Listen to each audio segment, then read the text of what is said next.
Bismillahirrahmanirrahim. Assalamualaikum warahmatullahi wabarakatuh.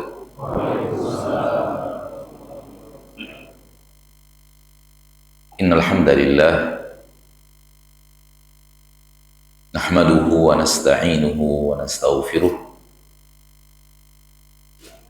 wa na'udzu billahi min shururi anfusina wa min sayyiati a'malina. Man yahdihillahu fala mudilla lahu wa man yudlil fala hadiya lahu. Asyhadu an la ilaha illallah wahdahu la syarika lah wa asyhadu anna Muhammadan abduhu wa rasuluh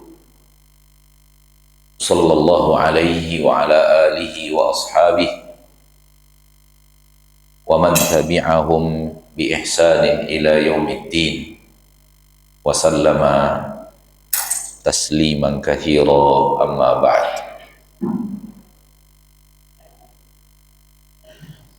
Pertama-tama sekali saya mengajak diri saya sendiri dan mengajak saudaraku, saudariku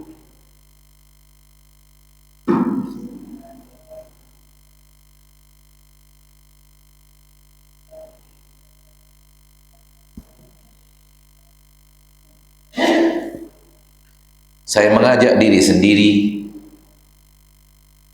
dan mengajak saudara-saudariku al-hadirin dan hadirat yang hadir di majelis ini,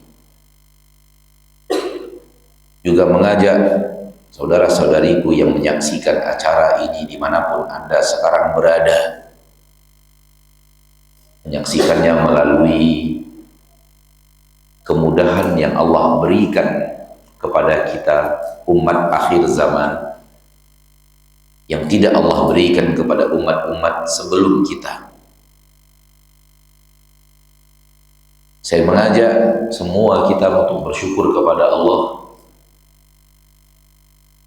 yang telah menciptakan kita, yang telah menyayangi kita, yang telah merahmati kita, yang telah memberikan kepada kita nikmat-nikmat yang tak terhingga.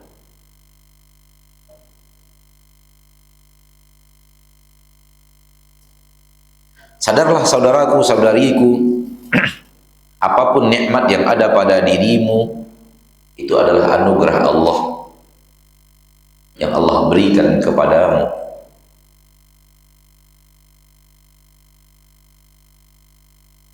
Apapun nikmat yang kita rasakan, yang kita dapatkan, yang kita nikmati, itu pemberian Allah.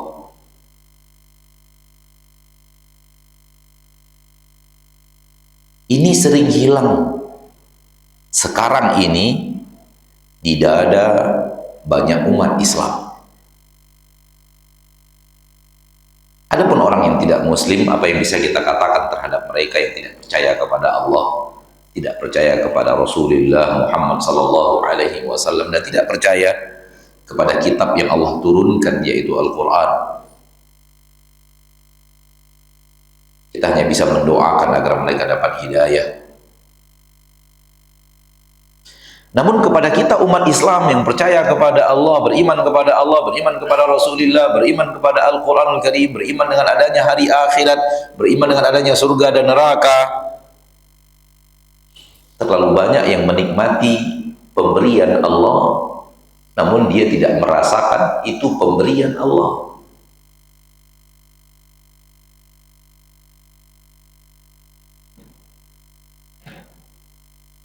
Hilangnya rasa bahwa itu pemberian Allah berbahaya. Berbahaya.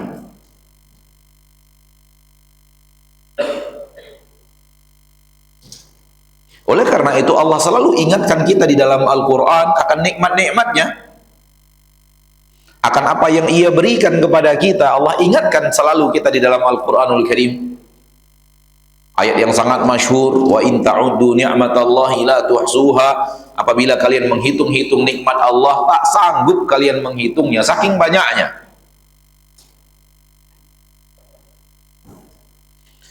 Saking banyaknya nikmat Allah yang Allah berikan kepada manusia, kepada kita, kita tidak akan sanggup hitung saking banyaknya.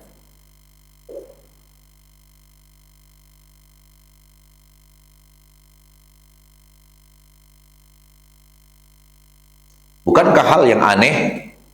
Begitu banyak nikmat-nikmat Allah yang Allah berikan, saking banyaknya tak terhitung, lalu kita merasa tak diberi apa-apa. Atau kalau ataupun ada rasa diberi hanya sedikit, tak banyak. Ketika kita merasa sedikit, akhirnya kerjaan kita ngeluh, ngeluh, dan ngeluh.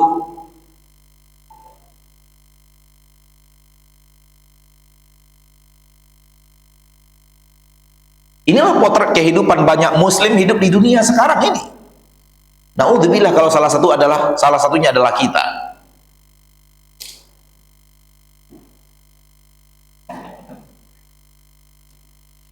Hamba yang tidak pandai melihat curahan rahmat dan nikmat Allah yang sangat banyak yang Allah berikan kepadanya setiap hari, yakinlah lisannya akan dipenuhi oleh keluhan serba keluhan.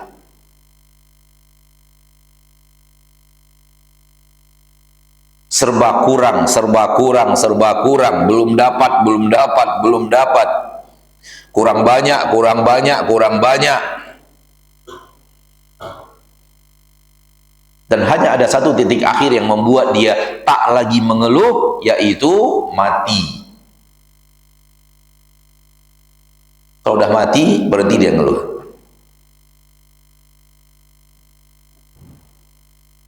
Orang-orang yang hidupnya seperti tadi. Namun apabila seorang hamba hidup merasakan rahmat dan nikmat Allah yang selalu Allah berikan kepadanya, dia akan berhenti mengeluh kepada Allah. Karena dia merasakan curahan nikmat yang begitu besar. Apa yang harus dia keluhkan kepada Rabb-Nya?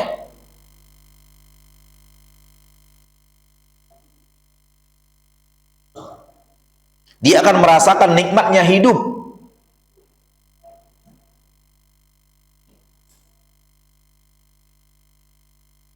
Karena dia melihat curahan rahmat dan nikmat itu. Dia memperhatikan. Dia merasakannya.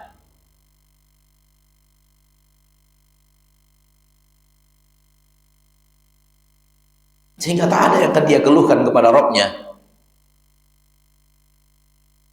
Kecuali yang dia keluhkan kepada Rabb-Nya adalah, ya Rabbku, aku telah Engkau berikan hal yang sangat banyak, namun aku tak mampu berterima kasih.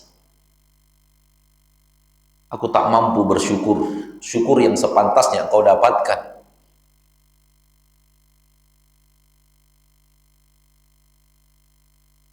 Lisannya akan menghadap Allah dengan mengatakan, wahai Rabbku, Engkau sangat penyayang kepada aku, Engkau berikan aku kasih sayangmu, Engkau curahkan kepada aku rahmat dan nikmatmu Engkau berikan kepada aku. Namun aku balik membalasnya dengan keingkaran, kemaksiatan. Kau berikan kepada aku apa yang aku ridho, aku berikan kepadamu apa yang kau tidak ridho.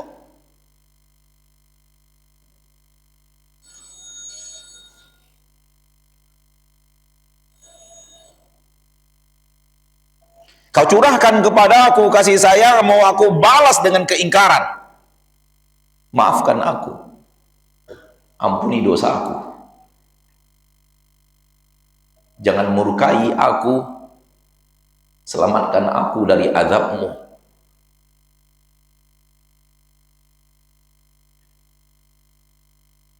Kalau ini sifat kita hidup, dan begini kita bermuamalah kepada Allah Tabaraka wa Ta'ala Rabbul Izzati wal Jalala,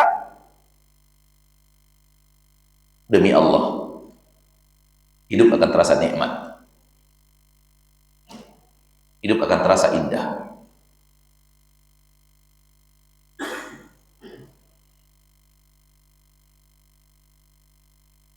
Bicara maksiat, sebagaimana tema yang diinginkan untuk kita bicarakan pada kesempatan yang berbahagia ini, di majelis ini, mintakan untuk berbicara seputar maksiat.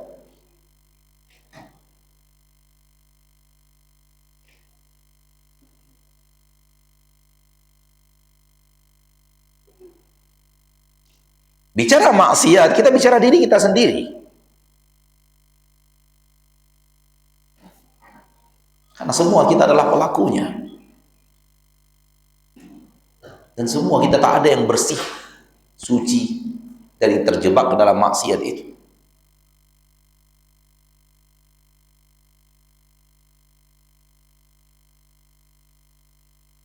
Bicara maksiat, sifat seorang mukmin membicarakan dirinya, bukan membicarakan orang lain. Namun sifat orang yang tidak mukmin, kalau sudah bicara maksiat, dia bicara orang lain dan tutup mata terhadap dirinya.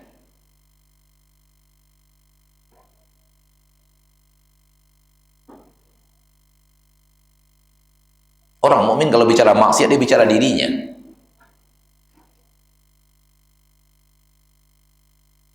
Namun orang yang tidak beriman bicara maksiat orang lain, seolah-olah dia suci. Padahal dia juga pelakunya. Maling teriak maling.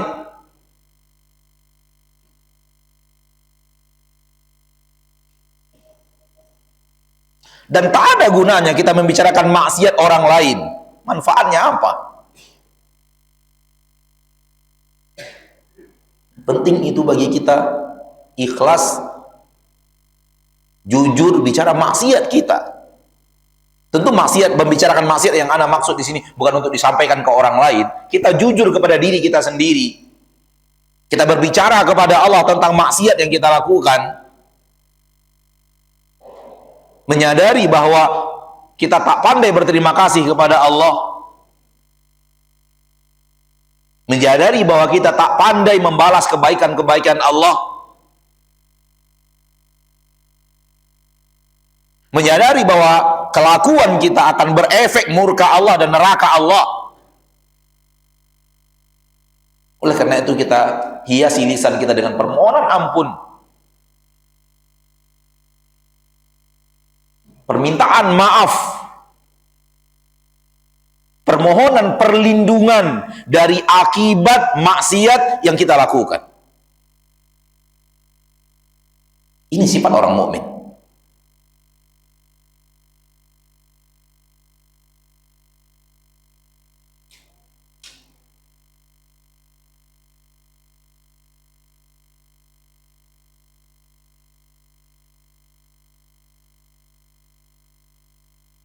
Karena sesungguhnya Allah menciptakan kita Bani Adam berbeda dengan penciptaan Allah terhadap malaikat.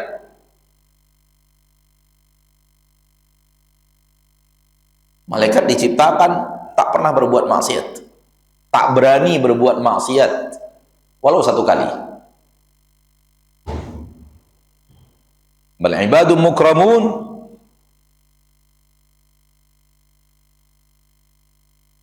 bahkan mereka adalah hamba-hamba Allah yang dimuliakan. Yusabbihuna al-laila wan nahara la yafturun, bertasbih siang dan malam tak pernah bosan. La ya'sunallaha ma amarahum, tak pernah berbuat maksiat kepada Allah atas apa yang diperintahkan Allah kepada mereka. Wa yaf'aluna ma yu'marun, dan mereka selalu mengerjakan apapun yang diperintahkan kepada mereka. Inilah malaikat yang jumlahnya lebih banyak daripada kita. Jumlah manusia tak ada apa-apanya dibanding jumlah malaikat. Namun Allah berkehendak menciptakan makhluk lain yang tidak seperti malaikat, yaitu makhluk yang diberikan ujian dengan diberikan kepadanya kemampuan untuk memilih jalan ketaatan atau jalan keingkaran, untuk memilih patuh atau tidak, untuk memilih taat atau maksiat.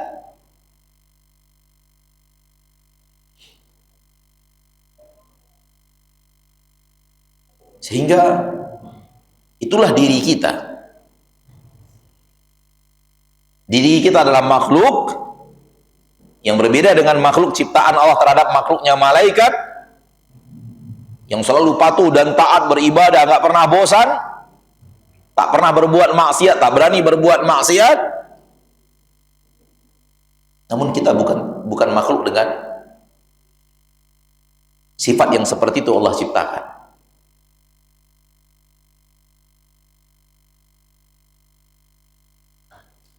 Kita makhluk yang Allah ingin uji.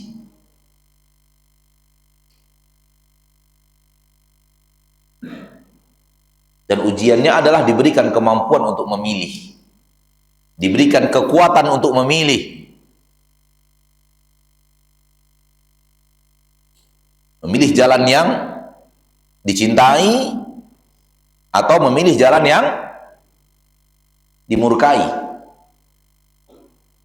Di dalam Al-Quran surah Al-Kahfi, "Faman syaa'a falyu'min wa man syaa'a falyakfur." Barang siapa yang mau, silahkan beriman. Barang siapa yang mau, silahkan kufur. Barang siapa yang ingin iman, berimanlah. Barang siapa yang ingin kufur, kufurlah.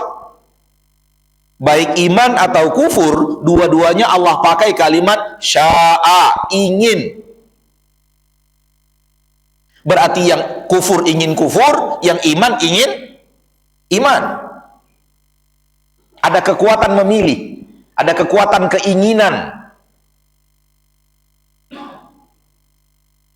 Di masing-masing tubuh manusia Allah letakkan kekuatan itu. Ada kekuatan dia untuk memilih ketaatan, ada kekuatan dia untuk memilih kemaksiatan. Semua manusia. Kecuali orang-orang khusus yang Allah jaga dari itu, yaitu para nabi dan para rasul. Oleh karena itu para nabi dan rasul kita sebut namanya maksum, orang yang dipelihara. Dipelihara dari perbuatan maksiat.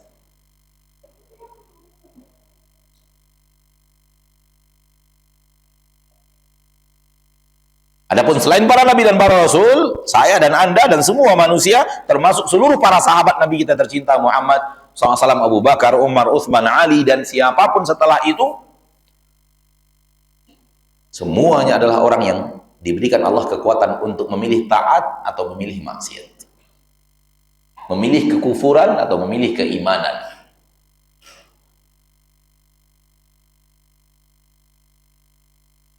Di akhir surat At-Takwir,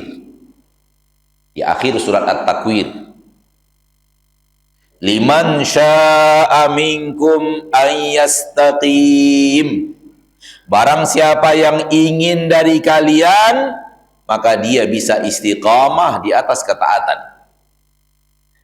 Lihat, istiqamah diawali dengan kekuatan memilih, keinginan untuk memilih ketaatan, memilih jalan yang diridhoi dan dicintai Allah.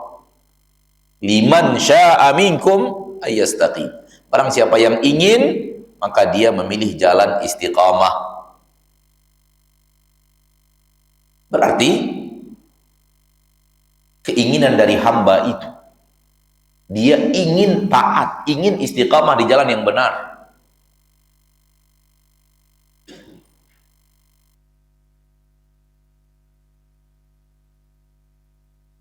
Saya mengatakan begini, orang yang soleh di permukaan bumi karena dia ingin jadi orang soleh.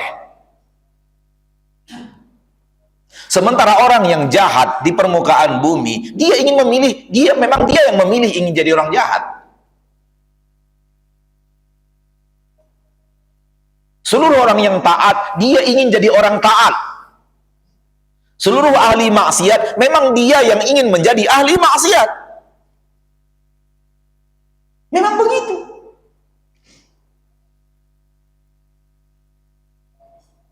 Kenapa kita katakan demikian? Pertama, kita mengatakan bahwa begitulah yang ada di dalam ayat-ayat Allah dan hadis dari Rasulullah SAW. Namun secara logika saya mengatakan bahwa karena dia memilih ketaatan, maka ia berhak untuk mendapatkan ganjaran dari Rabb-Nya. Sebaliknya ketika dia yang memilih jalan kemaksiatan, maka dia berhak mendapat azab dari Rabb-Nya.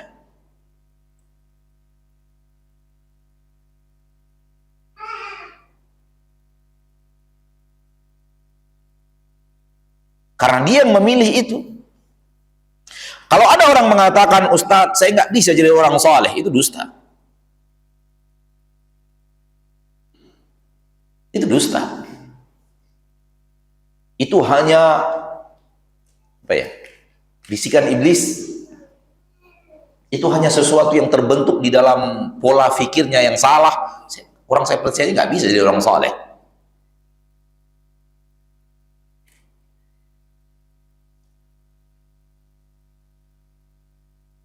Itu kalimat yang 100% salah. Kenapa? Seluruh modal yang dipakai dan digunakan oleh orang saleh untuk menjadi orang saleh, dia punya. Seluruh modal, seluruh sarana, seluruh alat, seluruh fasilitas yang digunakan oleh orang saleh untuk menjadi orang saleh, dia punya itu. Alasan apa nggak bisa jadi orang saleh? Hanya satu sebenarnya yang membuat dia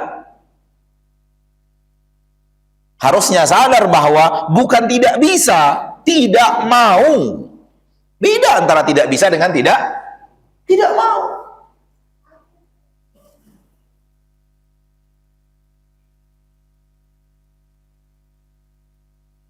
Orang yang sama-sama sehat, secara fisik sama-sama sehat, harusnya sama-sama bisa naik sampai di puncak gunung. Cuman yang bedanya adalah yang satu mau naik, yang satu nggak mau naik. Ngapain nyusah-nyusahin diri naik gunung? Capek aja gitu. Yang satunya mau, yang satunya tak mau. Itu aja yang membedakan kenapa yang ini manjat gunung, yang ini tidak.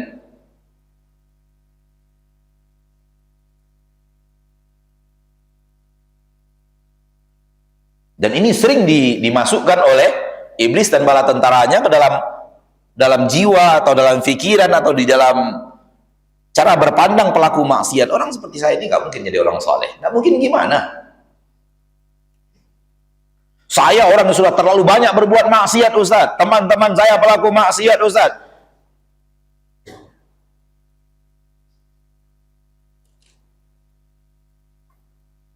Lingkungan singgah, lingkungan maksiat, Ustaz. Saya ingin mengatakan, ma'asyarul muslimin, ma'asyarul muslimat, kondisi Mekah di saat Rasul berdakwah lebih parah daripada kondisi kita sekarang ini.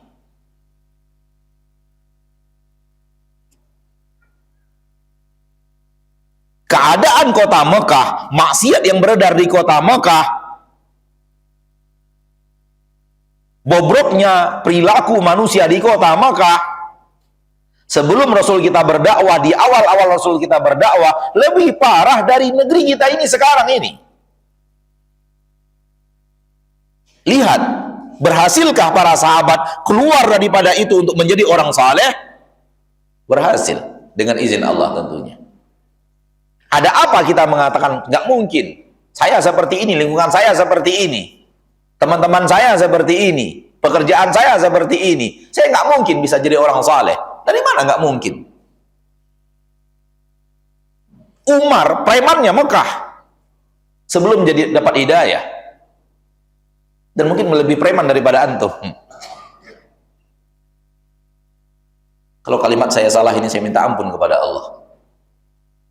Tapi memang kehidupan Umar keras. Dan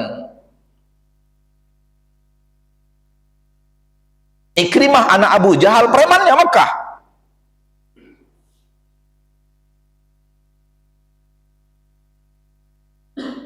Sebelum beliau akhirnya masuk Islam.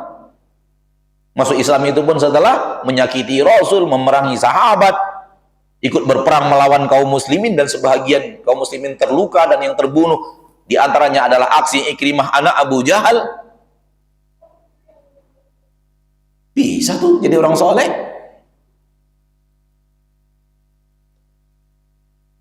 Bukan tidak bisa, tapi tidak mau. Saya ingin mengatakan sebaliknya, orang soleh bisa jadi orang seperti pelaku maksiat bisa. Kenapa? Seluruh yang digunakan pelaku maksiat untuk berbuat maksiat dia punya. Hanya saja dia tidak mau. Orang soleh bisa nggak jadi pelaku maksiat gitu? Mabuk, mencuri, berzina, ghibah terus, ninggalin sholat, tak puasa Ramadan. Bisa atau tidak orang soleh bisa berubah? Bisa atau tidak? Bisa. Hal yang sama ketika pelaku maksiat ini berpindah ke alamnya orang soleh. Bisa. Kenapa orang soleh bisa jadi orang tidak soleh, lalu orang tidak soleh tidak bisa menjadi orang soleh? Nampak bahwa itu tipu daya iblis dan bala tentaranya.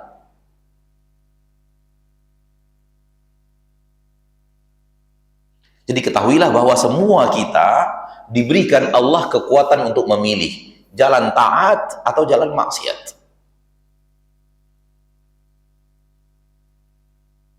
Sehingga ketaatan yang kita lakukan itu diawali oleh pilihan kita. Dan kemaksiatan yang kita lakukan pun diawali oleh pilihan kita. Makanya kalau kemudian kita diazab karena pilihan kita, Allah tidak zalim. Karena memang itu pilihan. Dan sebelum kita memilih, kita sudah diberitahu oleh Allah, jangan kerjakan, jangan lakukan, hindari. Itu tidak baik. Itu membuat Allah murka.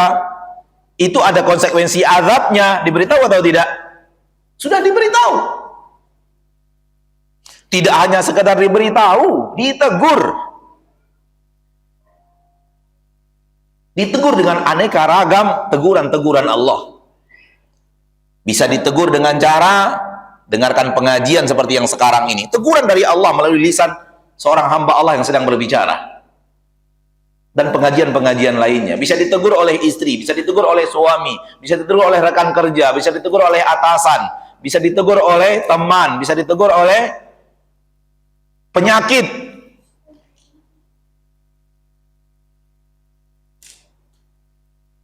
Bisa ditegur oleh sebuah kejadian yang tidak kita sukai. Di situ Allah ingin menegur kita, kamu melakukan ini karena engkau berbuat maksiat. Teguran-teguran itu banyak.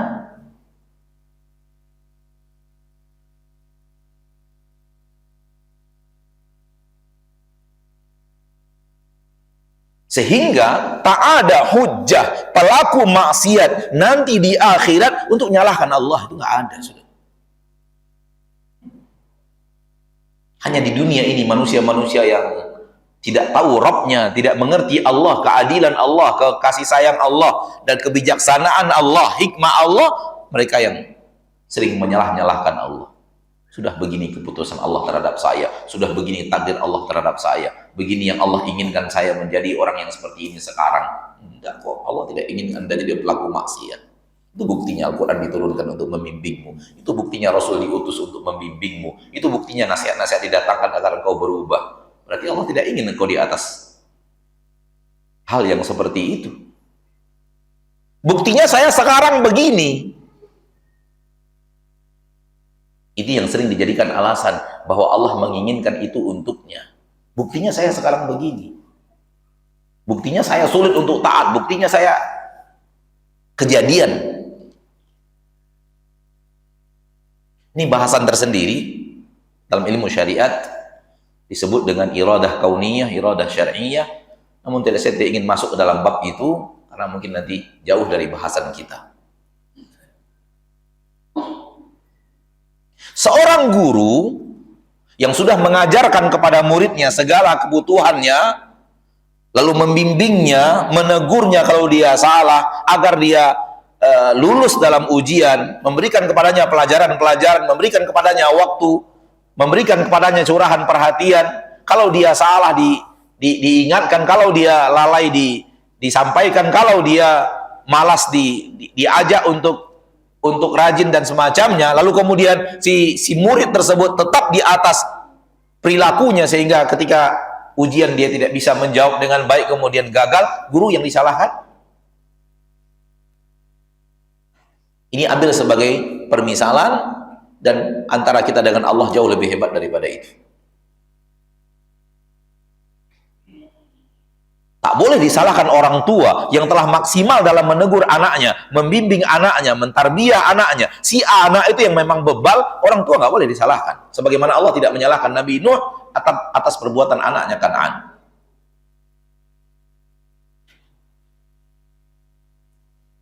Tak boleh disalahkan seorang suami apabila dia telah membimbing, dia telah menasihati, dia telah menegur, dia telah melakukan kewajibannya sebagai seorang suami, namun istrinya masih berbuat yang salah.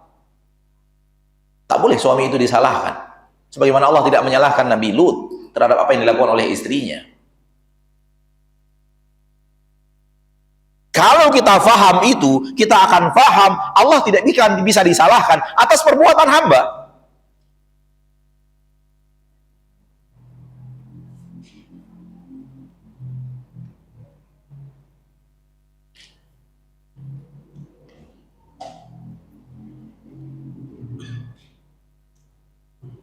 Maka jangan pernah jadikan ketaatan kita bergantung kepada lingkungan kita. Sikap kita dan sifat kita bergantung kepada lingkungan kita. Jangan jadikan itu. Orang muslim tidak boleh punya sifat yang seperti itu.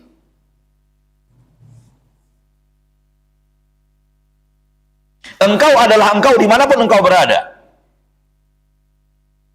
Engkau adalah engkau dimanapun engkau berada. Kalau engkau taat, berada lingkungan yang parah sekalipun, engkau adalah orang taat. Dan kalau engkau adalah pelaku maksiat, walau berada di samping Ka'bah, engkau adalah pelaku maksiat. Tak akan keadaan, tak akan kondisi, tak akan lingkungan, itu adalah sesuatu yang merubah dirimu. Engkau adalah engkau, dimanapun engkau berada. Semoga difahami maksudnya. Kalau dia orang soleh, di lingkungan parah sekalipun, dia adalah orang soleh. Sebagaimana keadaan para sahabat di kota Mekah. Kalau dia orang pelaku maksiat, maka dia adalah pelaku maksiat, walau di negeri yang sangat luar biasa, ketaatan orang taat di dalamnya, sebagaimana orang munafik di kota Madinah.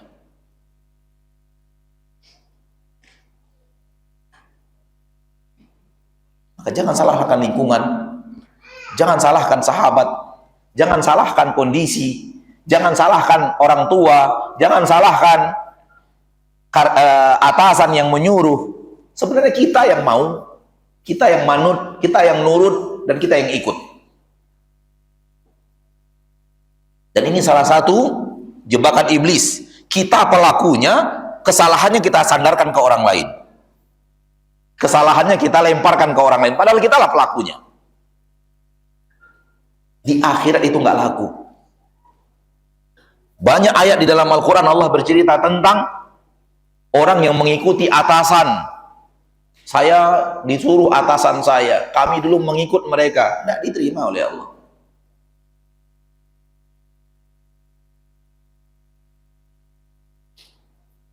Akhirnya mereka mengatakan, ya Rabb kami, mereka orang-orang yang telah mengajak kami kepada kesesatan, lipat gandakan azab untuk mereka. Namun tidak bisa selamat. Kenapa? Kita yang mau. Atasan kan cuma ngajak, yang ikut siapa? Kita. Kita bisa nggak ikut nggak? Bisa, tapi nggak mau. Dengan alasan A, B, C, dan D yang bisa dibuat-buat. Kita yang tidak mau.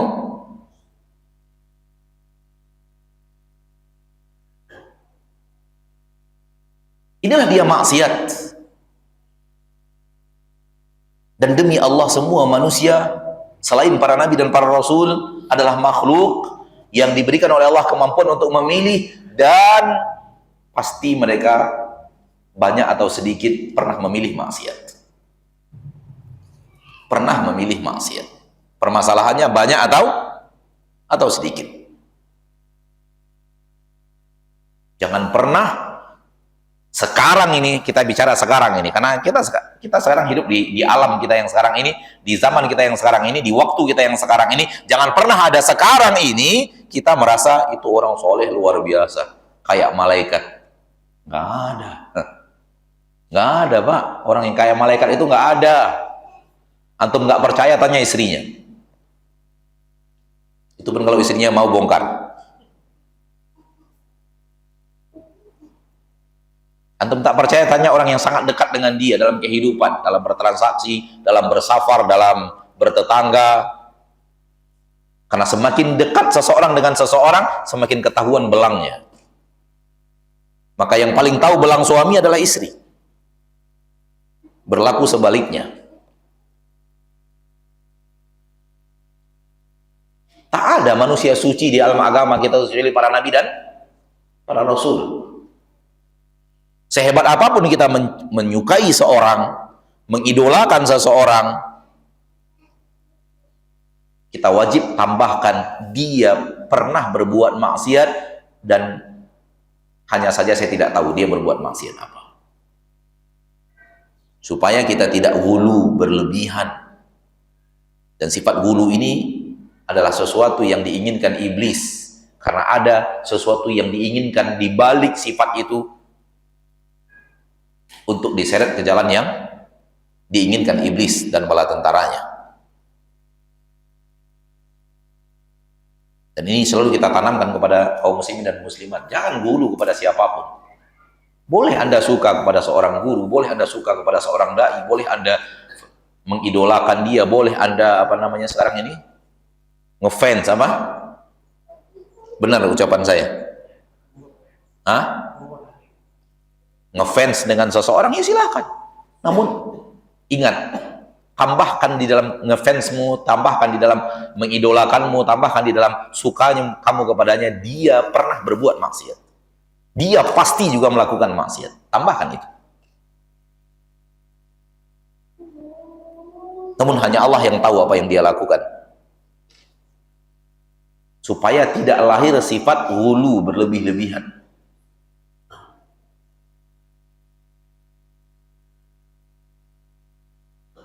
Kenapa? Dia manusia. Dan sifat manusia yang tak dipelihara oleh Allah. Kita sudah di luar alam para nabi dan para rasul ya. Kita tidak bicara lagi tentang para nabi dan para rasul, kita bicara manusia seperti manusia kita. Seperti kita manusia. Diberikan oleh Allah kemampuan untuk memilih ketaatan atau kemaksiatan, dan semua mereka pernah terjerumus memilih kemaksiatan. Siapapun dia, saya dan Anda semua orang yang sama. Namun perbedaannya sedikit dan banyak. Satu. Kedua, perbedaan yang kedua adalah terjerumusnya sekali-sekali atau kontinu. Itu juga yang membedakan. Ada orang terjerumusnya sekali-sekali, sekali-kali. Bukan kontinu. Ada orang yang terjerumusnya kontinu, hari ini lakukan, besok lakukan, besok lakukan, besok lakukan, besok lakukan, besok lakukan, besok lakukan. Tiada hari tanpa maksiat. Dan orang mukmin, sifat mereka ketika terjerumus adalah yang pertama. Terjerumusnya sekali-sekali. Bukan kontinu. Terjerumus kontinu bukan sifat orang mukmin. Saya adalah orang mukmin walau setiap hari berbuat maksiat. Jawabannya, Anda bukan orang mukmin. Dalam agama kita disebut orang fasik, bukan orang mukmin.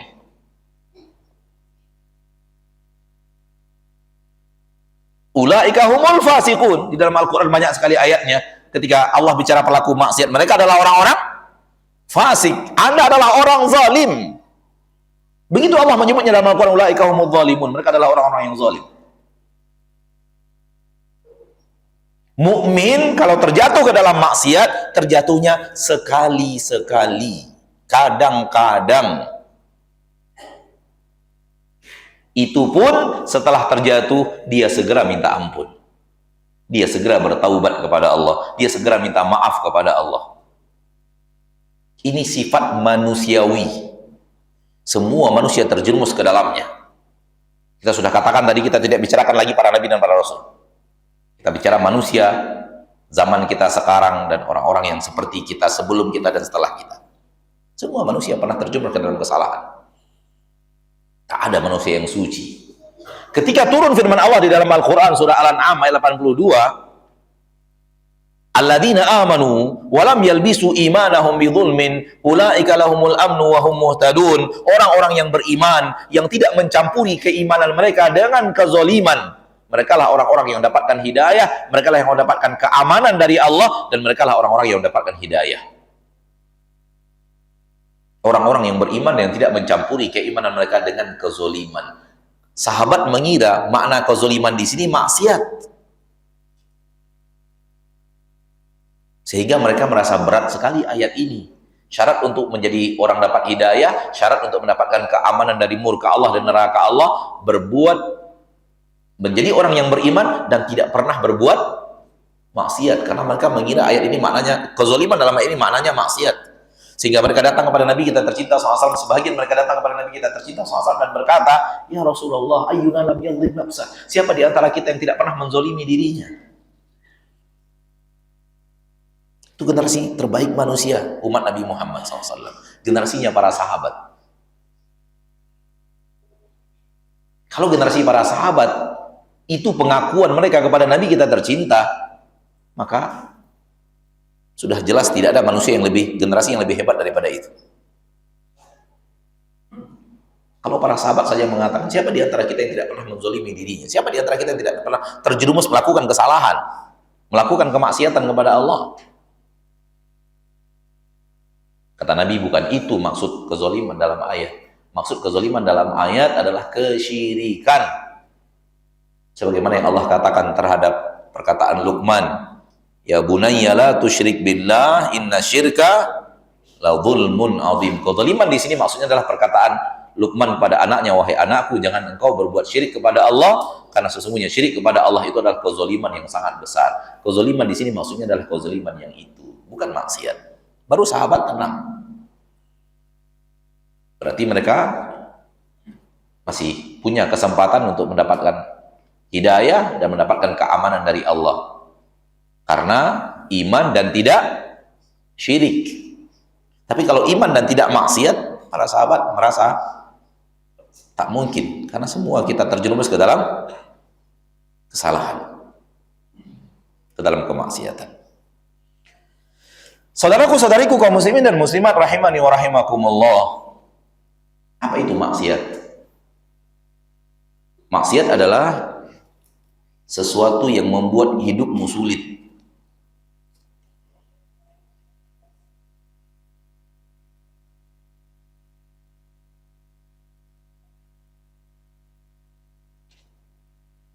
Campakkan di dalam pola fikir kita, maksiat itu membuat nyaman, membuat urusan jadi mudah. Itu tipuan iblis. Maksiat itu membuat hidupmu makin sulit. Maksiat membawa engkau kepada kesulitan-kesulitan.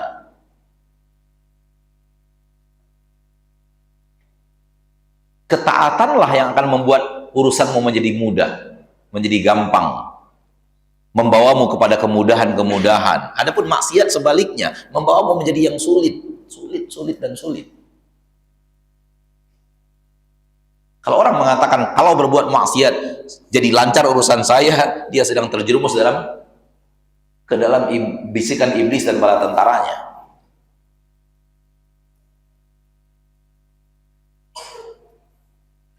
Karena ketaatan, Allah katakan kemudahan di dalam Al-Quran.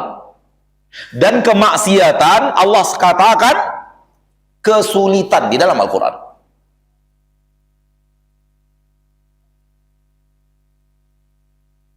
Dalam surat Al-Lail,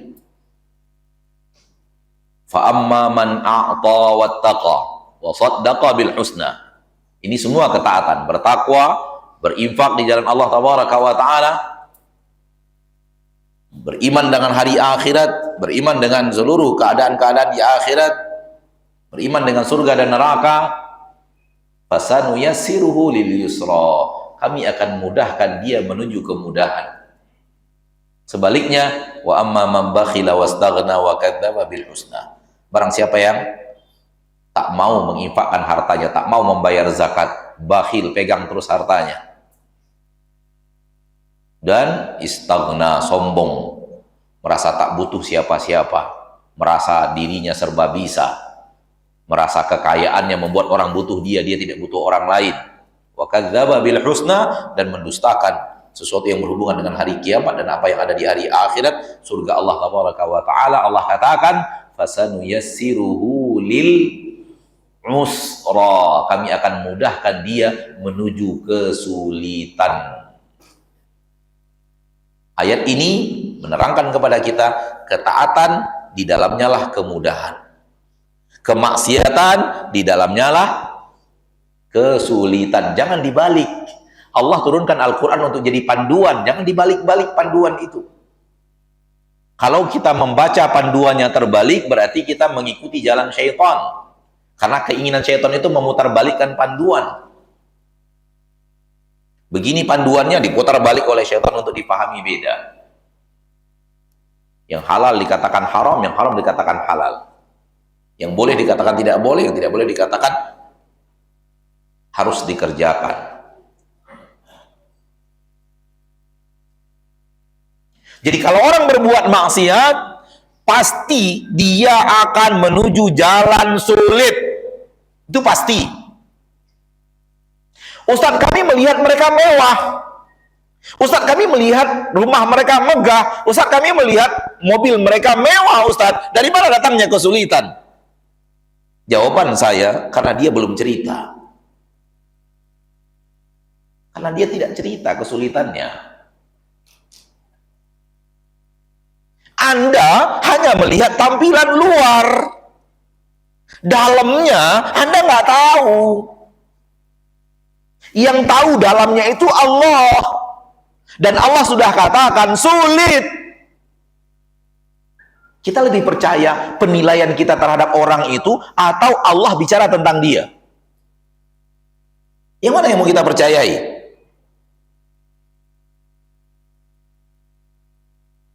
Ayolah orang-orang, hai orang-orang yang beriman. Allah mengatakan sulit, Anda mengatakan hidup mereka nyaman, hidup mereka indah, hidup mereka penuh dengan kenikmatan. Sementara Anda mengatakan beriman kepada Al-Quran. Mana imanmu kepada Al-Quran?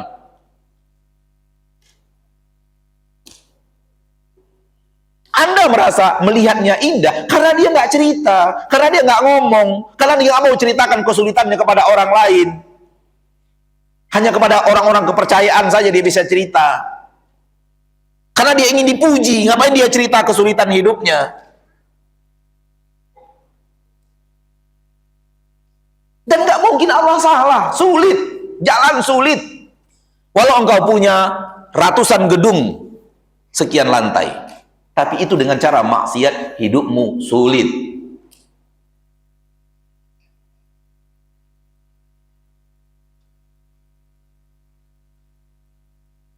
Kita harus yakin, saya yakin-yakinnya, bahwa pelaku maksiat hidup dalam kesulitan. Dampak maksiat itu membawa kepada kesulitan.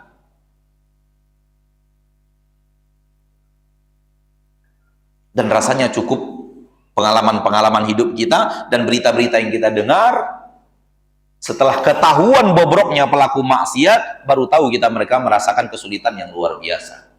Saking sulitnya harus ngadu ke narkoba. Betul tidak? Berarti hidup mereka sulit. Karena itu efek maksiat. Orang yang beriman nggak butuh narkoba. Ketenangan hidupnya sudah didapatkan dari sholat, ketenangan hidupnya sudah didapatkan daripada zikir, ketenangan hidupnya sudah didapatkan dari membaca Al-Quran, ketenangan hidupnya sudah didapatkan dengan jujur, ketenangan hidupnya sudah didapatkan membangun masjid, ketenangan hidupnya sudah didapatkan dengan duduk di majelis ta'lim, ketenangan hidupnya sudah didapatkan dengan membantu sesama, ketenangan hidupnya sudah didapatkan dengan membantu orang miskin. Di situ dia merasakan kenikmatan hidupnya. Saya nggak perlu narkoba untuk membawa ketenangan hidup itu untuk diri mereka. Nggak perlu. Malamnya mereka ingin tenang dengan sholat tahajud dan membaca Al-Quran. Nggak perlu dugem. Sebenarnya sama-sama mencari ketenangan, Pak. Orang yang sholat malam ingin mencari ketenangan, orang yang dugem ingin cari ketenangan. Cuman yang satu jalan benar, yang satu jalan salah. Itu aja yang membedakan sebenarnya. Semua manusia sama, ingin cari ketenangan hidup. Namun satu mencari jalan yang benar, satu mencari di jalan yang salah. Ngapain orang minum khamar kalau bukan untuk menenangkan diri? Ngapain orang minum narkoba kalau bukan untuk menenangkan jiwanya? Kenapa mereka terjerumus ke situ? Karena nggak kemari, salah jalan.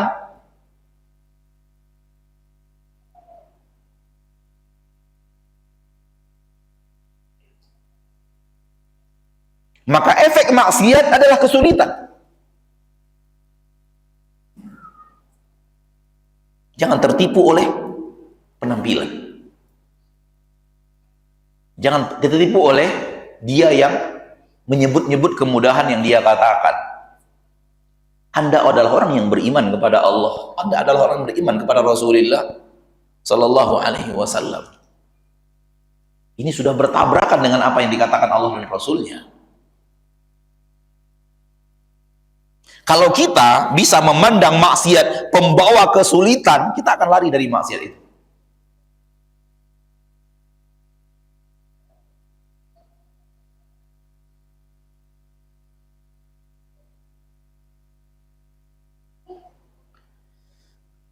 Karena kita sebenarnya ingin kemudahan. Namun banyak manusia yang salah jalan.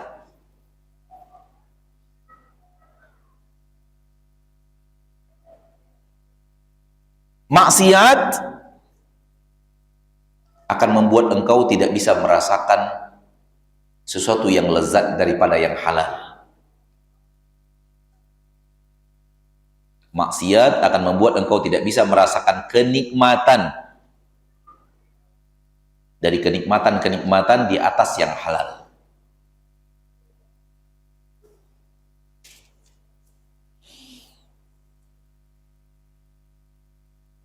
Efek maksiat berikutnya adalah hilang rasa lezat pada sesuatu yang lezat namun halal.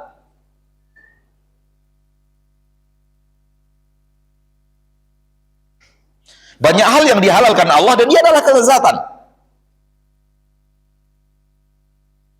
Berteman itu lezat.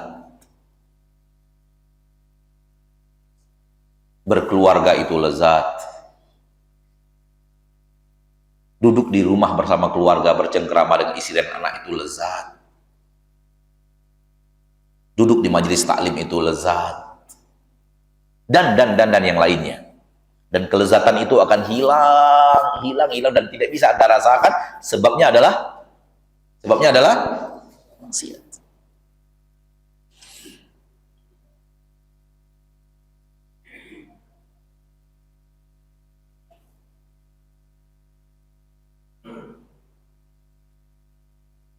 Orang yang berbuat maksiat di luar, di rumah dia tidak bisa merasakan hal yang sama tapi halal. Tidak bisa dia rasakan.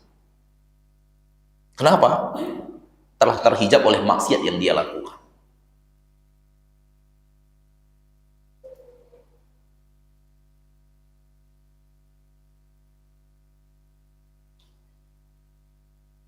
Maksiat adalah jalan menuju kehancuran, kebinasaan.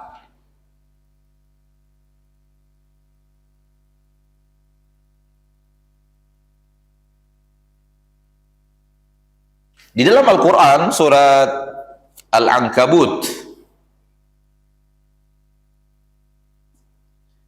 ayat yang ke-40,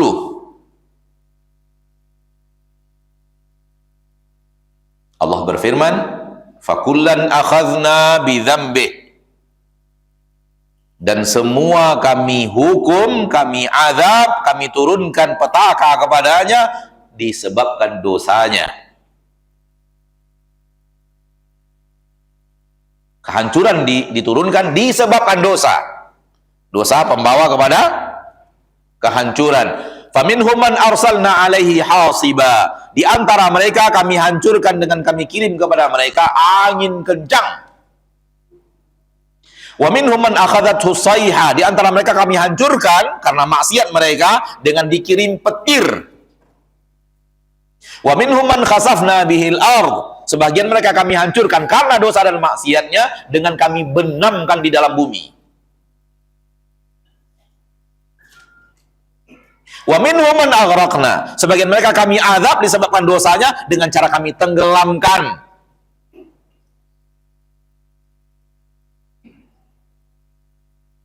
Coba lihat. Begitu tegasnya Allah mengatakan, dosa membawa petaka. Dosa membawa bencana. Dosa mengarah kepada kehancuran. Dan Allah tidak kirimkan bencana-bencana itu kecuali disebabkan karena dosa. Mau ayat yang tegas apa lagi? Lebih daripada ketegasan yang seperti ini. Lalu Allah tutup dengan mengatakan, wa ma kana Allahu liyadhlimahum. Tak mungkin Allah itu menzolimi mereka. Tidak akan Allah lakukan itu. Walakin kanu anfusahum yadhlimun. Namun mereka lah yang menzolimi diri mereka sendiri. Sudah dikatakan, diingatkan, maksiat membawa Anda kepada petaka. Maksiat membawa bencana. Maksiat mengundang mara bahaya. Namun tak mau. Tak mau berhenti.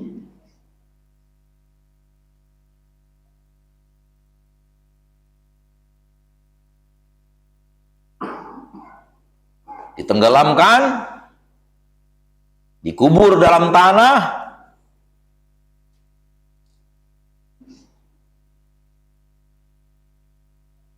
dikirim gempa,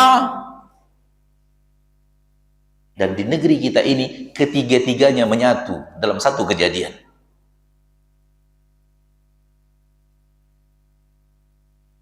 Di saat yang sama bumi diguncang oleh Allah. Di saat yang sama, sebahagian ditenggelamkan oleh Allah. Di saat yang sama, sebahagian dibenamkan di bumi oleh Allah di satu kejadian. Kalau kejadian umat yang dahulu tenggelam aja. Dibenam ke bumi, dibenamkan ke bumi aja. Ini tiga-tiganya diwujudkan dalam satu kejadian di negeri kita yang kita cintai ini. Ada atau tidak? Terjadi apa tidak? Karena maksiat.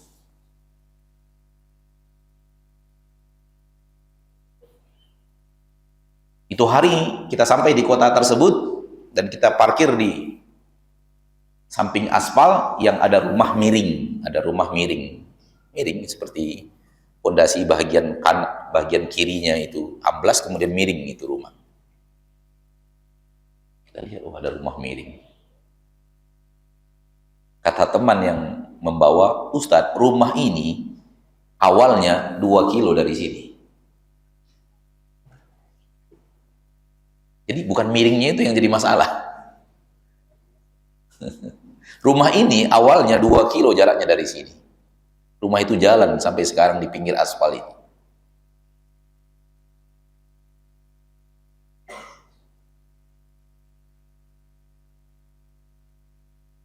Ma'asyarul muslimin, ma'asyarul muslimat. Kalau kita tidak berhenti daripada maksiat, berarti kita sedang berjalan menuju kehancuran itu. Menuju kebinasaan itu, menuju azab tersebut.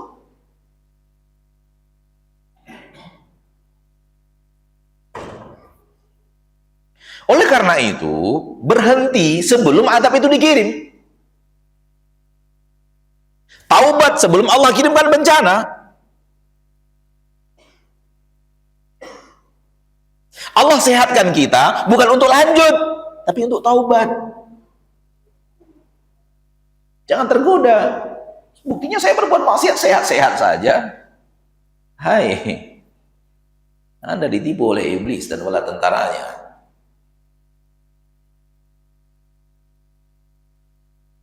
Anda diberikan Allah sehat untuk taubat, bukan untuk lanjutkan maksiat.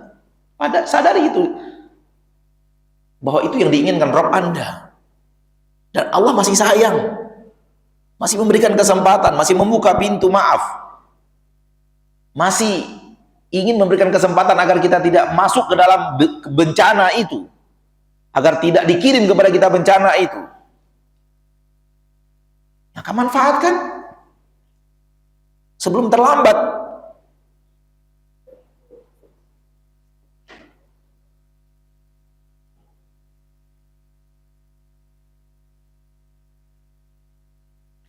Maksiat membawa kehinaan.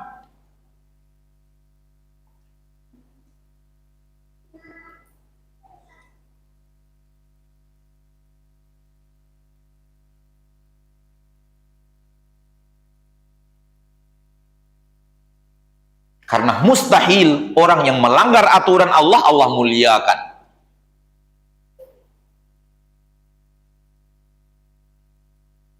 Yang benar Allah hinakan.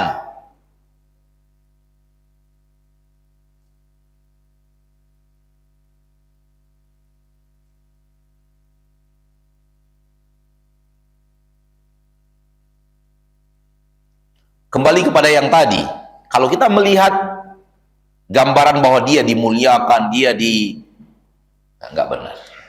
Kita salah lihat saja.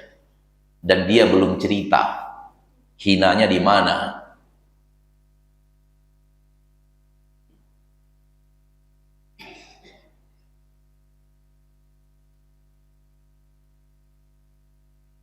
Kalau dia cerita hinanya di mana, kita mungkin nggak mau jadi orang kayak dia.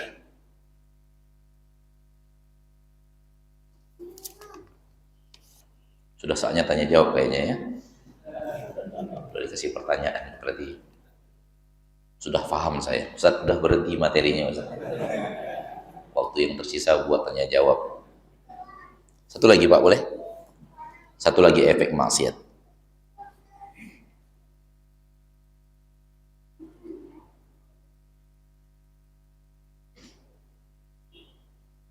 Efek maksiat akan membuat Anda terhalang dari ilmu dan amal. Anda terhalang dari ilmu dan amal.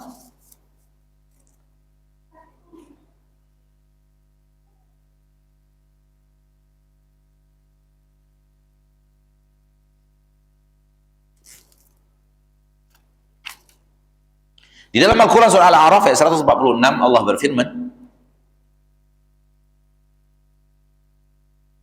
Sa'asrifu an ayati alladhina yatakabbaruna fil ardi bighairil haqq.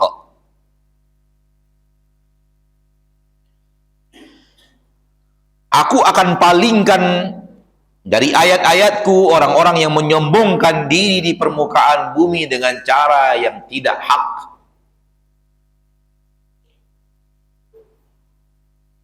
Orang sombong adalah orang yang tidak mau patuh dan taat kepada Allah.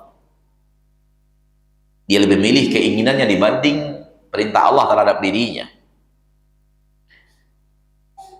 Diajarkan kebenaran tapi dia tidak mau mengikuti kebenaran itu. Dia lebih memilih apa yang dia mau dan dia suka dan apa yang dia anggap benar. Ini namanya orang sombong. Kami akan palingkan dia dari ayat-ayat kami. Allah akan jadikan dia nggak paham agama, nggak ngerti agama. Pemahamannya terhadap agama banyak terbolak-balik. Pemahamannya kepada agama, pemahaman yang salah. Dia memandang kebenaran adalah kesalahan, kebatilan. Dia memandang kebatilan itulah yang benar. Dan dia menganggap itu adalah agama. Betapa banyaknya manusia seperti ini sekarang ini.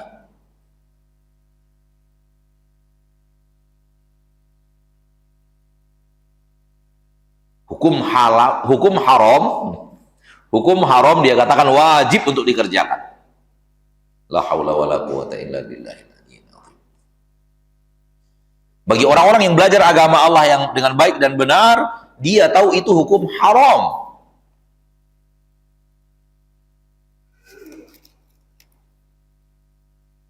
Namun bagi dia ini wajib dikerjakan. Barang siapa tidak mengerjakannya berdosa.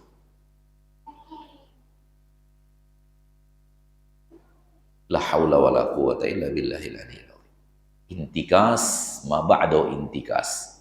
Terbolak-balik yang nggak ada lagi terbalik separah itu. Haram kok berusaha berubah menjadi, bukan haram berubah jadi halal, Pak. Kalau halal berubah menjadi halal masih mending itu. Ini haram berubah menjadi wajib. Sampai ada yang seperti itu.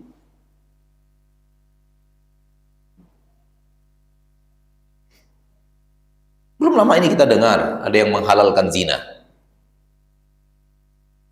disertasi S3, fakultas agama. Agama apa? Agama iblis.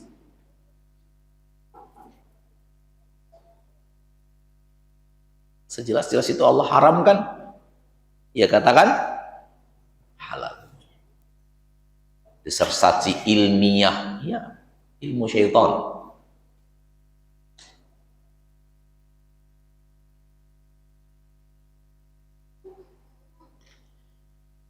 Di dalam Al-Quran surah Al-Anfal ayat 29 Allah berfirman, ya ayyuhalladzina amanu taqullah yaj'al lakum furqana. Hai orang-orang yang beriman, bertakwalah kepada Allah, taat dan patuhlah kepada Allah, lakukan perintah-perintah Allah, tinggalkan larangan-larangan Allah. Yaj'al lakum furqana. Niscaya Allah peruntukkan untuk kalian, Allah berikan kepada kalian furqan, pembeda antara kebatilan dan kebenaran.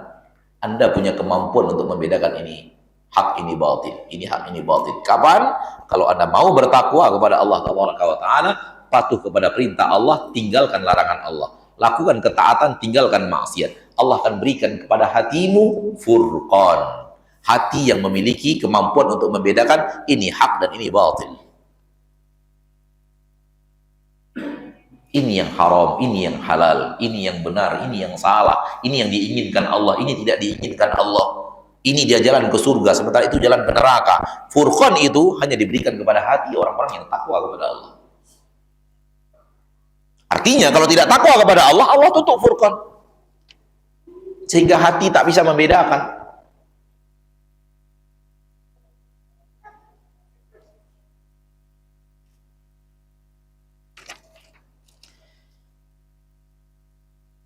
Maksiat, ini kalimat terakhir, setelahnya saya tutup materi. Maksiat sebenarnya adalah kita itu bandel kepada Allah. Udah itu udah, menutup udah saya. Maksiat itu adalah kita itu bandel kepada Allah, bandel. Ini anak ini bandel. Tuh ada anak yang susah dilarang gitu ya, susah diperingatkan, bandel gitu. Kita bilang, oh, anak ini bandel banget.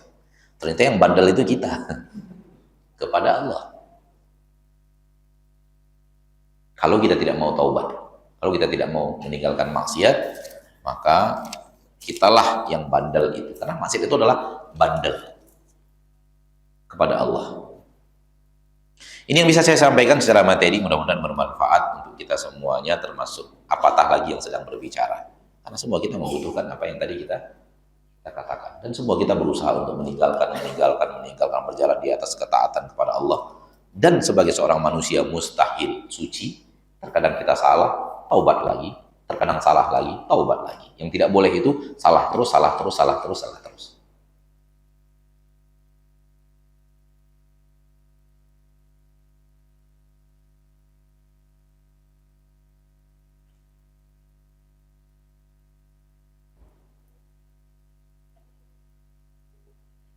Di mana titik temu antara pilihan manusia, yaitu pilihan kita untuk baik dan buruk, di mana titik temunya dengan takdir dari Allah Subhanahu wa Ta'ala.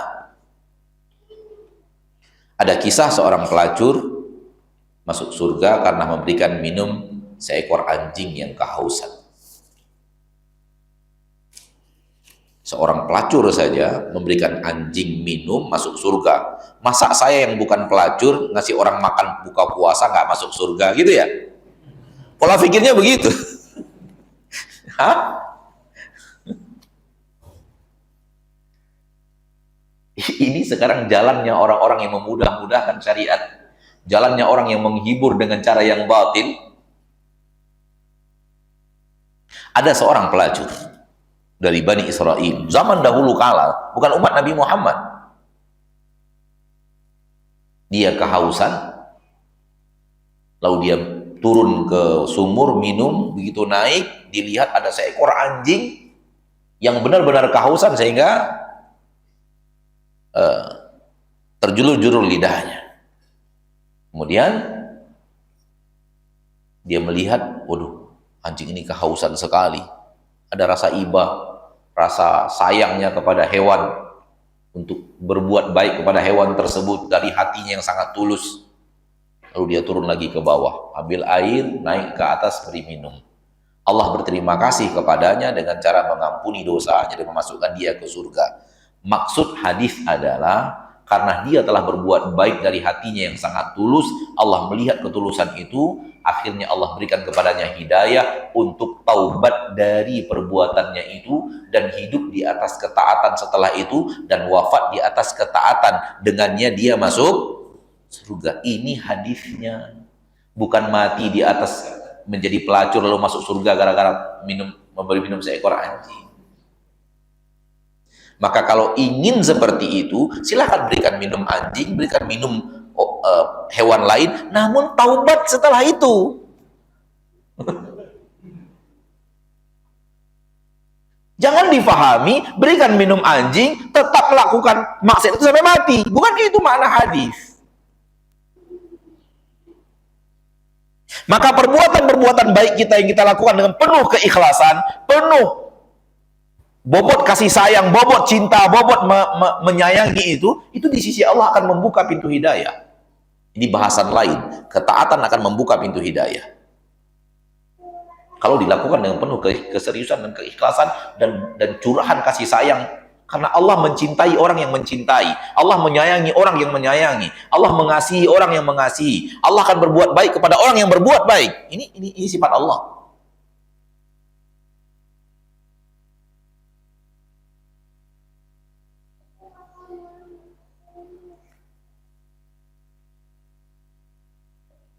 Titik temu antara pilihan manusia dengan takdir. Ini bahasanya sangat panjang. Butuh 2 jam pertemuan lagi. Nanti kalau saya jawab singkat, takutnya antum gagal paham. Karena ini bahasan ini kadang-kadang 2 jam pun kita bahas, belum juga paham dia.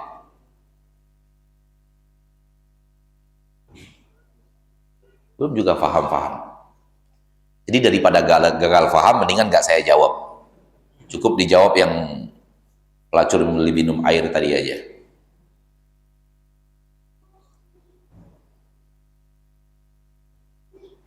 Ustadz, kalau kita difitnah sama orang lain, sementara kita tidak melakukannya, apa yang harus kita lakukan? Ucapkan Alhamdulillah. Dia transfer pahala kepada saya. Dia yang sholat, saya yang dapat pahalanya. Dia yang baca Quran, saya yang dapat pahalanya. Nyaman nggak? Udah begitu aja, jangan dibalas. Orang yang fitnah kita, jangan dibalas. Kita hidup di dunia ini ingin banyak dapat pahala sebanyak-banyaknya. Sementara dengan cara seperti tadi, Allah berikan kesempatan kita nggak beramal, dapat amal. Nggak beramal, tak berbuat ibadah, dapat pahala. Kan enak tuh. Gratis pahalanya, Pak.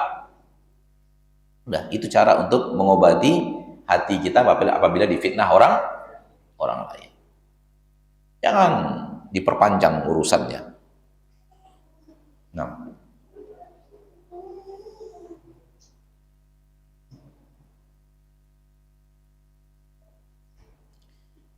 Mengapa orang yang kecanduan handphone, dia merasa saya happy di depan handphone saya? Itu yang saya katakan tadi, jangan percaya omongannya. Jangan percaya apa? Omongannya. Dia hanya tidak jujur kepada kita apa yang sedang dia rasakan. Dia hanya tidak jujur kepada kita apa yang sedang dia rasakan. Seluruh maksiat membawa kejenuhan. Seluruh maksiat membawa kepada dada yang sempit. Seluruh maksiat membawa kepada rasa galau. Itu yang Allah katakan. Mustahil dia merasakan nyaman di tengah maksiat dia itu. Itu salah. Dia lagi sedang tidak jujur kepada kita. Atau mungkin baru saja menikmati. Maksiat itu Pak, kalau baru-baru nikmati terasa enaknya, baru menikmati. Baru mulai menikmati itu ada rasa lezatnya. Di awal-awal, perlahan tapi pasti dia akan hilang. Yang tersisa hanyalah kepedihan, kesempitan, kegundah gulanaan, hati yang resah dan gelisah, hati yang selalu tidak merasa tenang. Itu akibat maksiat. Semua maksiat seperti itu. Mungkin di awal-awal dia masih merasakan lezatnya, di awal-awal, namun setelah itu akan hilang.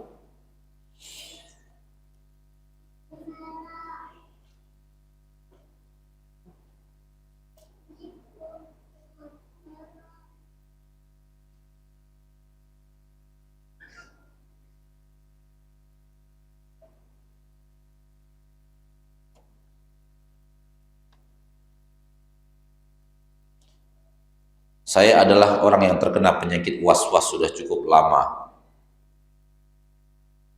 Panjang pertanyaannya, kita singkat saja. Bagaimana caranya agar saya bisa kembali semangat mengerjakan ketaatan kepada Allah tanpa ada rasa was-was? Banyak-banyak dekat dengan ketaatan, banyak-banyak dekat dengan ilmu, banyak-banyak diskusi dengan orang yang berilmu, banyak-banyak mengadu, meminta kepada Allah, merintih di hadapan Allah. Karena ini akan membawa kita kepada ketenangan dan lambat laun. Insya Allah kalau Allah melihat keseriusan kita melakukan itu, Allah akan keluarkan kita dari ketidaknyamanan yang sangat banyak, di antaranya was-was itu.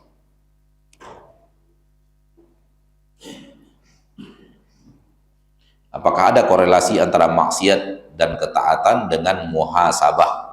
Muhasabah adalah aksi kita menghitung-hitung diri kita, taat atau maksiat. Itu muhasabah. Menghitung diri kita, mengkoreksi diri kita, introspeksi diri kita, itu dia muhasabah.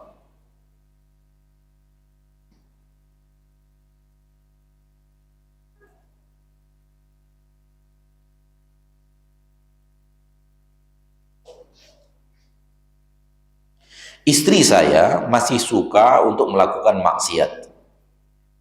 Memakai kartu kredit, ikut acara-acara bid'ah. Sebagai suami, saya sudah melarang dan menegur semaksimal mungkin, kadang-kadang sampai konflik. Apakah di akhirat nanti saya diazab Allah atas maksiat istri saya? Kalau memang Allah melihat kewajiban kita sebagai seorang suami untuk itu telah kita tegakkan seperti yang Allah inginkan, maka kita tidak akan terkena efek dosa daripada pasangan hidup kita. Suami tidak terkena dari istrinya, istri tidak terkena dari suaminya. Syaratnya apa tadi? Allah melihat, Allah menghitung bahwa tugas kita telah kita laksanakan sebagaimana yang Allah inginkan. Karena beda antara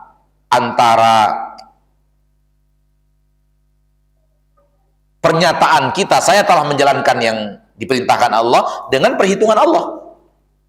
Boleh jadi kita merasa telah menjalankan, dalam perhitungan Allah belum, masih banyak yang belum kita tunaikan, masih banyak yang kita lalaikan. Jadi kalau memang Allah menghitung aksi kita untuk menasihati, aksi kita untuk membimbing, melarang, menegur, itu sudah sampai kepada aksi yang diinginkan Allah, maka kita tidak terkena. Allah. Namun saya hanya ingin bertanya, Pak, istri itu dulu yang milih siapa ya? Itu yang milih istri itu, istri antum itu siapa? Bukannya antum juga yang milih. Sekarang kok ngeluh? Poin ini penting loh. Bukankah itu pilihan kita? Harusnya kita nikmati pilihan kita sendiri dengan segala-gala apa yang ada di dalamnya. Toh itu pilihan kita. Hal yang salah kita mau memilih tapi tidak mau konsekuensi pilihan. Pilihan itu ada konsekuensinya. Jangan memilih mau, konsekuensinya nggak mau. Saya nggak mau panjang-panjang gitu aja deh.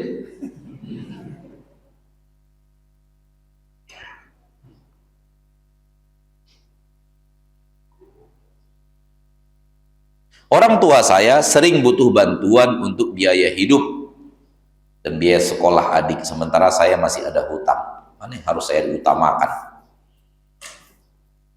Kondisi ini tergantung situasi dan kondisi juga. Kalau hutangnya masih bisa diundur, hutangnya bukan satu lainnya itu tempo, dan dia tidak berdusta, dia sampaikan kepada orang yang berhutang, ibu saya butuh bantuan, bolehkah saya undurkan pembayaran? Maka boleh. Tapi kalau dia berdusta kepada orang yang dia berhutang kepadanya, maka ini penzoliman. Kenapa? Karena bayar hutang lebih utama. Nah,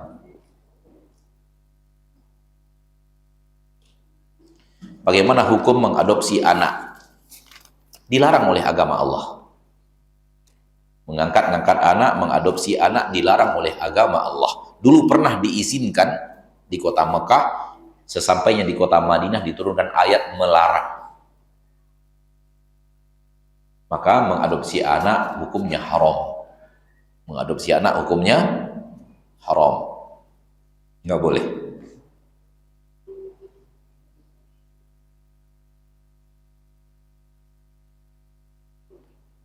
Bagaimana kaitannya dengan hadis yang berbunyi agamamu tergantung temanmu?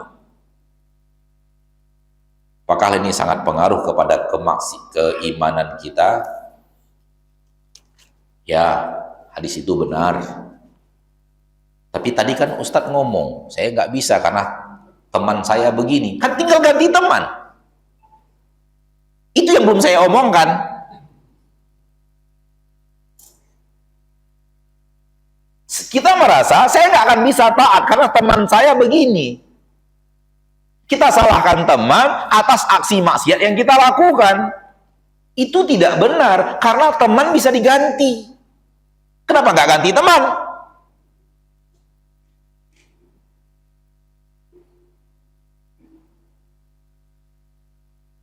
Saya bicara di bab yang berbeda, Anda datang dengan hadis di bab yang berbeda. Agama tergantung teman, ya. Teman kita amburadul, kita pun akan meradul kalau berteman dengan dia. Oleh karena itu, tinggalkan teman amburadul, pindah kepada teman yang tidak amburadul. Bisa dipahami? Itu yang saya maksud tadi. Jangan salahkan kawan-kawan kita karena maksiat kita. Oh, kita yang mau kawan sama dia. Tinggalkan kawan itu. Seluruh yang batil, ada hal yang mirip dengannya di yang hak. Seluruh yang salah, ada hal yang mirip dengannya, namun tidak salah. Tinggal dipindah aja. Tinggal ditukar aja. Tinggal putar haluan. Antum suka nongkrong, cerita, tapi haram. Tinggalkan itu, nongkronglah, nongkrong halal. Kayak kita ini nongkrong halal. Setelah itu kita duduk di luar cerita diskusi agama. Nongkrong halal. Nongkrong dengan teman-teman yang tidak menggibahi orang, yang tidak cerita aib orang, tidak diskusi bagaimana bisnis sekarang, bagaimana pembangunan masjid sekarang, ngobrol juga kan? Kita ngobrol juga, kita nongkrong juga loh Pak. Saya nongkrong juga loh Pak. Tapi tinggal harus dipilih, nongkrongnya sama siapa, bicarakan apa, gitu loh. Ini hari apa ini? Sabtu. Kamis malam, habis Isya, saya nongkrong sampai 1:30. Nongkrong juga. Ngobrol panjang juga. Bersama teman-teman juga. Namun, beda topik. Dari pelaku maksiat. Paham nggak maksudnya? Jadi ada teman yang salah, ada teman yang baik. Untuk penggantinya ada majelis salah, ada majelis benar. Ada wanita yang salah bisa ditinggal, pindah kepada wanita yang halal. Jenis yang haram yang Anda lakukan itu bisa Anda tinggalkan dan pindah kepada jenis yang sama namun halal. Kenapa tak mau? Kenapa harus yang haram juga gitu? Yang halalnya ada loh. Dan ini salah satu doa Nabi SAW. Ya Allah, cukupkan untukku yang halalmu agar aku tidak tertarik kepada yang harammu.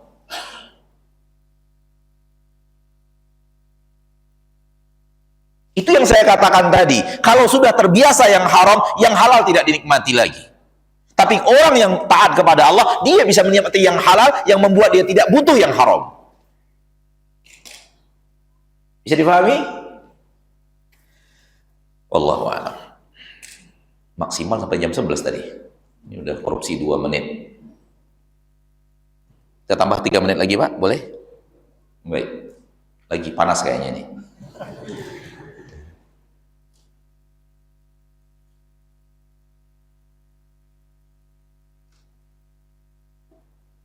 Bagaimana hukumnya jika seorang yang saya yakin dia berbuat maksiat tapi dia menutupinya dengan bersumpah demi Allah? Sudahlah, pekerjaan orang jangan terlalu kita sibuk-sibukkan diri kita. Terima dari dia apa yang dia ucapkan, urusan diselesaikan dan kita sibukkan dengan ketaatan. Jangan terlalu sibuk kita itu hidup untuk menilai orang, melihat pekerjaan orang. Nggak selesai-selesai sampai mati, Pak. Percayalah. Kita itu disuruh Allah sibukkan dengan diri sendiri, sibukkan dengan urusan sendiri, sibukkan dengan kebutuhan kita sendiri, kemaslahatan kita sendiri, manfaat untuk diri kita. Adapun orang, wallahu a'lam.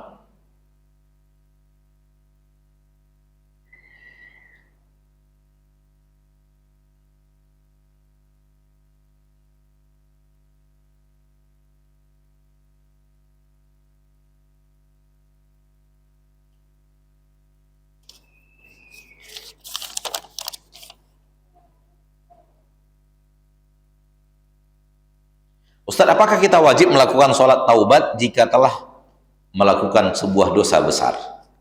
Taubat tak ada hubungannya dengan sholat.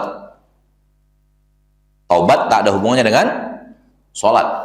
Taubat itu adalah 3 perkara, yaitu tinggalkan maksiat itu, sesali maksiat itu, punya tekad untuk tak akan melakukan lagi. Apabila 3-tiganya terpenuhi, maka taubat terpenuhi. Berarti dia sudah taubat. Apabila 3 poin ini dia kerjakan, dia benar-benar tinggalkan maksiat itu, dia benar-benar sesali perbuatan maksiat itu, dan di hatinya ada tekad untuk tidak mau melakukan lagi. Tapi kalau di hatinya masih ada tekad untuk akan melakukan lagi, berarti dia belum taubat. Kalau 3-nya sudah terpenuhi, dia sudah taubat. Maka taubat terpisah dari bab sholat. Hanya para ulama berbeda pendapat, apakah kalau orang sudah taubat, ada sholat namanya sholat taubat atau tidak? Itu khilaf di kalangan para ulama. Sebagian mengatakan ada, sebagian mengatakan tidak. Namun karena khilaf, saya mengatakan ya kalau antum merasa bahwa ada sholat taubat dan antum pernah dengar ulama bicara tentang masalah sholat taubat, ya silakan sholat taubat. Karena itu khilaf di kalangan para ahli ilmu. Ada yang mengatakan ada sholat taubat, ada yang mengatakan tidak. Setelah dia taubat, apakah ada sholat? Lihat bahasannya. Setelah dia taubat, apakah ada sholat? Itu bahasannya. Terpisah dia sebenarnya. Taubat, sholat. Jangan sampai saya berbuat maksiat, saya sholat. Setelah saya sholat taubat, berarti maksiat sudah diampuni. Bukan begitu. Jangan samakan sholat taubat dengan surat pengampunan dosa di agama seberang. Jangan samakan itu. Berbuat maksiat lalu sholat. Wah, taubat minta ampun. Berarti kalau sudah sholat taubat berarti yang tadi sudah diampuni. Enggak begitu bahasannya. Bahasannya enggak demikian. Itu yang kita tidak inginkan. Seolah-olah sholat taubat bagaikan surat pengampunan dosa. Enggak, bukan begitu. Bahasannya adalah taubat, tinggalkan dosa itu, sesali dosa itu, punya tekad untuk tidak melakukannya lagi, berarti Anda sudah taubat. Kalau Anda sudah taubat, apakah disunatkan sholat? Itu bahasannya. Wallahu a'lam.